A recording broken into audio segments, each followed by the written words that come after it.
The Fatima miracle. What was the third secret that the Vatican did not want to reveal?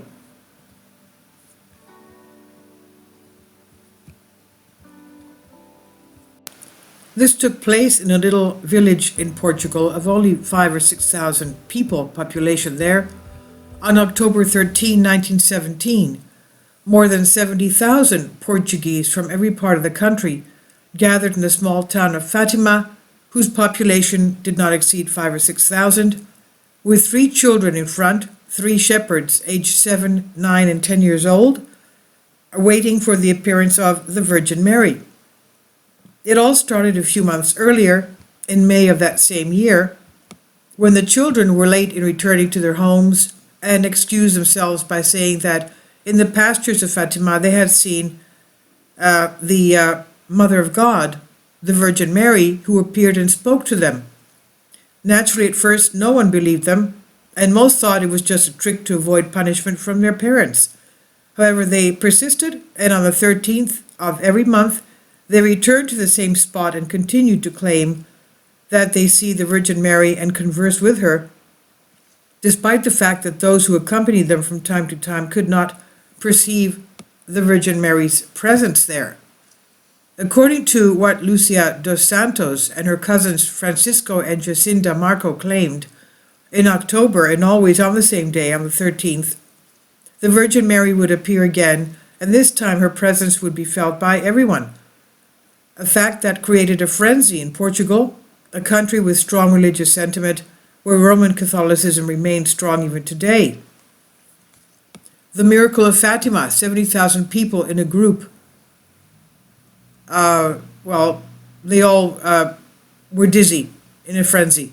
Although this was a very cloudy, drizzly morning, witnesses claim that at one point Lucia asked those present to close their umbrellas, and after a few minutes a bright sun appeared, which for those gathered was proof of the miracle. Although they could not agree on what they saw, since the accounts differed widely, they all had the same feeling that looking at the sun, it came very close to the divine, and described an otherworldly experience with the celestial body changing colors and even dancing before their eyes. Quote, "I feel unable to describe what I saw.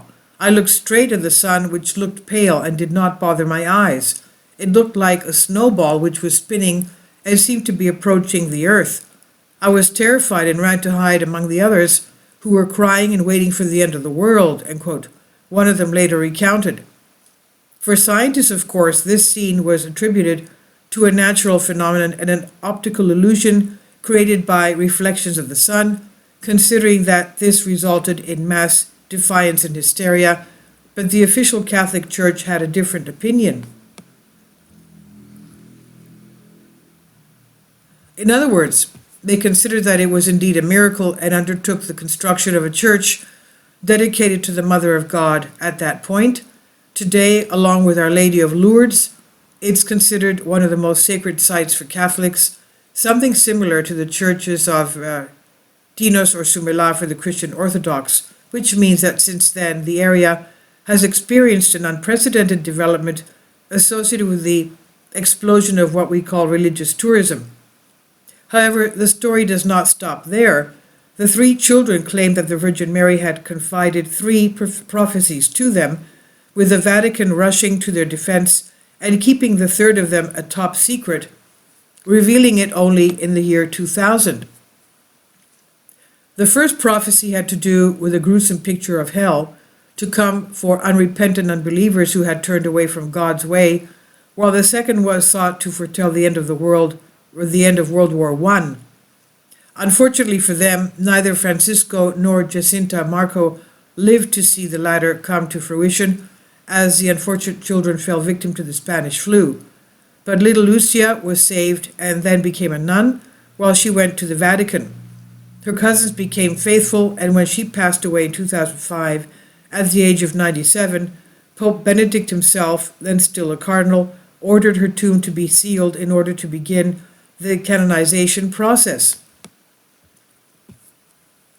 70,000 people gathered there at that time in the miracle of Fatima, A few years earlier, the content of the third prophecy in a row was also revealed, which was none other than the attempted assassination of Pope John Paul II. The nun Lucia has said that the Virgin Mary had transferred the image to her from a bishop dressed in white, who walks towards the cross of Christ in the midst of the bodies of the martyrs of the faith, and who he himself falls from the soldiers' bullets. On May 13, 1981, the anniversary of the apparition at Fatima, the pontiff dodged the bullet of a Turk, Mehmet Ali Agha, in St. Peter's Square at the Vatican, and the Vatican spokesman asserted, "It is obvious today that that bishop in white was John Paul himself. It became clear that there was a maternal hand that guided the course of the projectile, allowing the soul-bleeding Pope to stop before the threshold of death." However, exactly 1 year later, the Pope himself went to Fatima to celebrate the anniversary. That day, a Spanish priest arrested just before fatally wounding him with a bayonet hidden under his cassock, something that seems not to have been foreseen even by Lucia and her visions. So what do you think about this? Please leave your comments. Thank you for your support. I've translated this for you from a Greek article. Thank you. Kindly support my Patreon account. The daily posts are 5 videos daily, and they are totally different from what I have on my YouTube channel. Thank you so much for your support and that you find all my content so interesting. You'll find the Patreon account details in the description box.